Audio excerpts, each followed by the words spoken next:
जय छोहित ससुरा जो नगर बदनाम है तो। रिकॉर्डिंग बाय माँ चंडिका स्टूडियो सहरसा। बदनाम है तो जय छोहित ससुराज जय छोहित ससुराज नगरन बदनाम है तो। जय छोहित ससुराज नगरन बदनाम है तो। हम ऐसन करबो काम कि सगरो नाम है तो। जय छोहित ससुराज नगरन बदनाम है तो। जय छोहित ससुराज नगरन बदनाम है तो। जो ना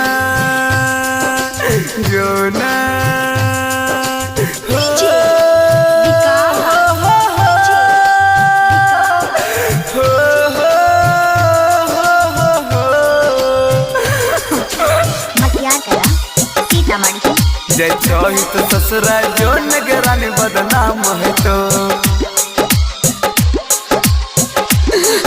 साथ दे भी सातो जन्म वादा तुरके गे। दूर हो भी जान हमसे मुँह मड़के गे। साथ दे भी सातो जन्म वादा तुरके गे। भूल जे भी जान अपन ससुरा जाके गे। हम कलियो कोन कसूर जाय छी दूर।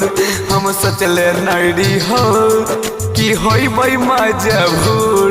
बल चिन्हत से फेफरा हमर देखी जाम है तो। जय छोहित ससुरा जो नगरन बदनाम है तो। जय छोहित ससुरा जो नगरन बदनाम है तो। जो ना रिकॉर्डिंग बाय माँ चंडिका स्टूडियो सहरसा। दिलवा के अंदर मार के खंजर दिल ही ऐसन दर्द गे। जितना प्यार पहली हमसे कोई तो नहीं तर मारद गे। दिलवा के अंदर मार के खंजर दिल ही ऐसन दर्द गे।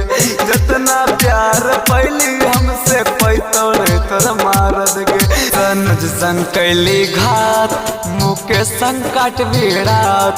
हैप्पी मनीषवा कोई तो शादी में मुलाकात।